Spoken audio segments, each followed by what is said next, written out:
Okay, in this quick video, I'm going to show you how to set up your Bollinger Bands. We're going to go to Yahoo Finance. You can do this in many places, but I like Yahoo Finance. So we're here at Yahoo Finance, and then we're going to search on just any company. I'm going to search on Apple, and we're going to go to that company. So here's Apple.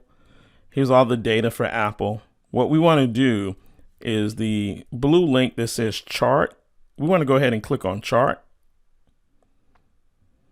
And when we get to this chart, we're going to see that there's a line chart here, and we want to change that. So there's a drop down here.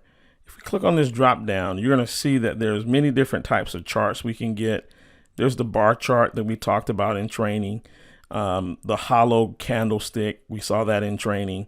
What I want is the colored candlestick. So we'll click on the one that says candle. And now you're going to see the red and green candlesticks. We also want to make sure that we have 1 day candlesticks. So just go here and make sure that these are 1 day candlesticks. And then we can move over to the left-hand side where it says indicators. We're going to go ahead and click on the indicators, and we're going to select Bollinger Bands.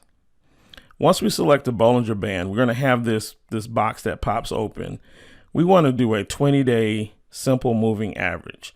So we select 20 here, and then we want 2 standard deviations. This is going to be on the positive and the negative side. 2 standard deviations. And then the Bollinger Band top, I like to color it red, simply because when the stock gets towards the top of the Bollinger Band, that means that it's probably going to bounce off of it and come back down. And then the middle of the Bollinger Band, I like to make yellow.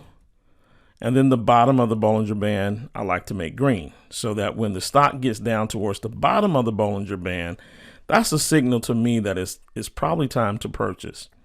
So we'll just click save. And now you'll see your Bollinger Bands. It's very simple.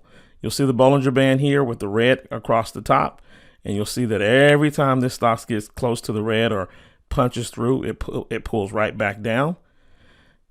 Punches up, pulls right back down, and then you'll see down here as it hits the green, it bounces back up. So this is what we're looking for when we're setting up our Bollinger Bands.